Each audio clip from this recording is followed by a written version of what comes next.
Well, good afternoon. Happy Friday the 13th. Mark Milam here, your mortgage professional. Let's get right to it. Actually, a pretty decent week for mortgage interest rates. Why? Was that expected? Absolutely not. Why did it happen? Well, there's a lot of misinformation out there. A lot of people think it's the turmoil that's happening in Gaza between Hamas and the Israelis. Some people think that it's the fact that the inflation report came in and showed inflation right around expectations. Neither of those are the real reason why we saw mortgage rates improve this week. Let's first talk about what happened, and then we'll talk about why it happened. So this is mortgage-backed securities. We only had 4 trading days this week, thanks to the holiday on Monday. So this was Tuesday. Nice rally on Tuesday, showing mortgage-backed securities increasing in value. Anytime you have a green day, that means interest rates are coming down. They're not going up, they're coming down. Same thing here on Wednesday. Yesterday was a bit of a head scratcher. We saw mortgage-backed securities sell off for not really a compelling reason, and then rather flat today. But finishing out the week better than how we started. Listen, we'll take that all day long. Why did that happen? Well, what's happening with our Federal Reserve? Because really it all kind of boils back to that. We can talk about global unrest and the flight to quality with investment dollars. We can talk about the consumer price index coming in right around expectations. But ultimately, what happened this past week was that we had not one, not two, not three, but multiple members of our Federal Reserve come out and say, with the recent run up in the yield on the 10-year Treasury, we're not sure we need to continue hiking. That's a big statement.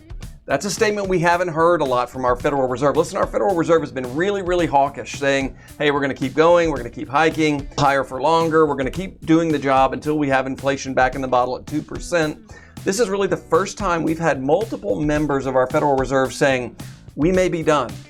And that's a huge change in tone. Don't miss that. It's the language shift. Not necessarily a pivot or a policy shift, it's the language shift that's causing an improvement in mortgage interest rates. Let me show you what I'm talking about here. Hey, what federal officials are saying about rising bond yields. So when bond yields rise, it kind of has this unintended consequence of really starting to slow borrowing, and you don't see a lot of activity, and it's basically doing their work for them is what they're saying. And they come down here, they run through each one. So they start here with Fed Vice Chair Philip Jefferson, who plays a key role about communicating policy on the behalf of the chairman, Jerome Powell.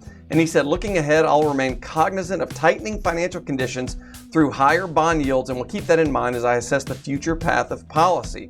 Lori Logan said that financial conditions have tightened notably in recent months, and the reasoning for the tightenings matters. If long-term interest rates remain elevated, there may be, here it is right here, folks, less need to raise the Fed funds rate. That's a huge, huge statement. Same thing from Mary Daly, who is more of a dovish member, saying recently bond yields have tightened, meaning financial conditions have tightened. If that's tight, maybe the Fed doesn't need to do as much, right? So the Fed doesn't need to do as much. And if the economy continues along this track, there could be the equivalent of another rate hike, meaning the economy's doing its job for them. Now, I would be remiss if I didn't get in here and talk about what's happening with some of our Fed members, if I didn't bring up the Minneapolis Fed chief, Neel Kashkari, because he's quoted in this article as well. And you can always count on Neel for a great laugh. So let's get right to his statements here. So let me go down here to Fed President Neel Kashkari, and he's talking about, it's certainly possible that higher term long yields may do some of the work for us in terms of bringing inflation back down. But here we go. But if those higher long-term yields are higher because their expectation about what we're going to do has changed, then we might need to actually follow through on their expectations in order to maintain those yields. Huh? I don't understand at all what he's talking about there. That's the equivalent of saying, hey, listen, if my kids think I'm going to spank them, well, I better go ahead and spank them because I don't want them to be disappointed and miss out on their expectations. That makes absolutely no sense whatsoever. He also said on Tuesday he wasn't yet convinced that the surge in long-term Treasury yields would lessen the need for further rate hikes, saying it depends upon what's driving the recent rise in borrowing costs. Hold on, let's really look into this. He called the recent run-up in yields perplexing, and said it may be driven, get this, it may be driven by growing optimism about the economy over the next 5 to 10 years. He's saying that the higher yields on treasuries may be driven by growing optimism about the future of the economy. Well, let's take a look at the future of the economy. Here's live news from Financial Times. U.S. consumer sentiment hits the lowest level since May as inflation expectations jump. Here's another one. Consumer sentiment drops this fall as Americans feel worse about the economy. Hey, Fed President Neel Kashkari, I don't think that consumer sentiment about the strength of the economy is the thing that's driving up 10-year yields. I kind of doubt that that's the case. Could it maybe be the rhetoric and your dot plot projections about where you're going to take interest rates? Could it maybe be the higher for longer quotes that you guys have been throwing out there that have driven 10-year yields up? Could it potentially be that?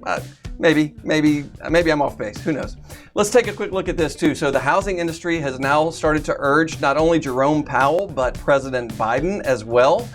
This is the National Association of Realtors and the National Association of Home Builders and the Mortgage Bankers Association all writing letters to Jerome Powell at the Federal Reserve and to President Biden saying the spread between the 10-year Treasury and mortgage interest rates is the widest it's been ever, and we need to get it down to a historical norm. The way we can do that is by allowing quantitative tightening to stop, right? The Fed would no longer allow the runoff of mortgage-backed securities.